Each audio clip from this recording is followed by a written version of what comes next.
बेटा मैं शनिदेव हूँ। जिसने भी वीडियो को क्लिक कर लिया है बेटा इस वीडियो को पूरी देखें, सब पर शनिदेव की कृपा बनी रहेगी। आओ देखें शनिदेव कथा। एक बार की बात है कि सभी देवतागण में इस बात को लेकर कि उनमें सर्वश्रेष्ठ कौन है वाद विवाद हो गया। उनका विवाद जब बढ़ने लगा तो उन्होंने देवराज इंद्र के पास जाने का निर्णय किया और सभी देवतागण उनके पास पहुंच गए। वहां जाकर सब उनसे इस बात का उत्तर मांगने लग कि उनमें से सर्वश्रेष्ठ देवता कौन है। देवताओं की बात सुनकर देवराज भी चिंता में पड़ गए कि इनको क्या उत्तर दूं। फिर उन्होंने ने उन सब से कहा, पृथ्वीलोक में उज्जैनी नामक एक नगरी है, वहां के राजा विक्रमादित्य जो न्याय करने में बहुत ज्ञानी माने जाते हैं, वह तुरंत ही दूध का दूध और पानी का पानी कर देते हैं। आप सब उनके पास जाए, वो आपकी शंका का समाधान अवश्य करेंगे।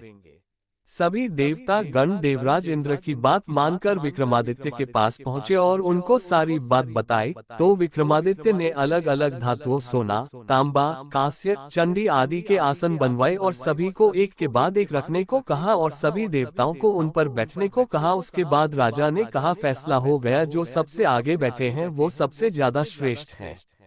इस हिसाब से शनिदेव सबसे पीछे बैठे थे। राजा की ये बात सुनकर शनिदेव बहुत ही क्रोधित हुए और राजा को बोला, तुमने मेरा घोर अपमान किया है, जिसका दंड तुम्हें अवश्य भुगतना पड़ेगा। उसके बाद शनिदेव समेत सभी देवता वहां से चले गए, लेकिन शनिदेव अपने अपमान को भूल नहीं पाए। वह राजा विक्रमादित्य को दंड देना चाहते थे। राजा को दंड देने के लिए एक बार शनिदेव ने एक घोड़े के व्यापारी का रूप धारण किया और राजा के पास पहुंच गए। राजा को घोड़ा बहुत पसंद आया और उन्होंने वो घोड़ा खरीद लिया। पर जब वो उस पर सवार हुए तो घोड़ा तेजी से भागने लगा और राजा को एक घने जंगल में गिराकर भाग गया। अब राजा विक्रमादित्य जंगल में अकेले भूखे प्यासे भटकते भटकते एक नगर में जा पहुंचे। वहां जब एक सेठ ने राजा की ये हालत देखी तो उसे राजा पर बहुत दया आए और वह उन्हें अपने घर ले गया। उसी दिन सेठ को अपने व्यापार में काफी मुनाफा हुआ। उसको लगा कि ये मेरे लिए यकीनन ही बहुत भाग्यशाली है। सेठ के घर में एक सोने का हार खूंटी से लटके हुए था। सेठ विक्रमादित्य को घर में कुछ देर अकेला छोड़ किसी काम से बाहर गया तो इस बीच खूंटी सोने के हार को निगल गई। सेठ जब वापस आया तो सोने के हार को न पाकर बहुत क्रोधित हुआ। उसे लगा कि विक्रमादित्य ने हार चुरा लिया। वो उसे लेकर उस नगर के राजा पास गया और सारी बात बताई। राजा ने विक्रमादित्य से पूछा कि ये सच है, तो विक्रमादित्य ने बताया कि जिस खूंटी पर सोने का हार लटक रहा था वो खूंटी उस हार को निगल गई। राजा को इस बात पर बिल्कुल भरोसा नहीं हुआ और राजा ने विक्रमादित्य के हाथ पैर काट देने की सजा सुना दी। अब विक्रमादित्य के हाथ को पैर काटकर नगर के चौराहे पर रख दिया गया। एक दिन उधर से एक तेली गुजरा। उसने जब विक्रमादित्य की हालत देखी तो उसे बहुत दुख हुआ और वह उन्हें अपने घर ले आया। एक दिन राजा विक्रमादित्य मल्लहार गा रहे थे और उसी रास्ते से उस नगर की राजकुमारी जा रही थी।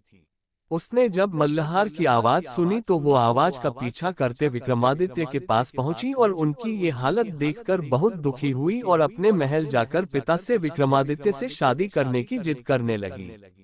पहले तो राजा को बहुत क्रोधित आया, लेकिन फिर बेटी की जिद के आगे झुककर उन दोनों का विवाह करा दिया।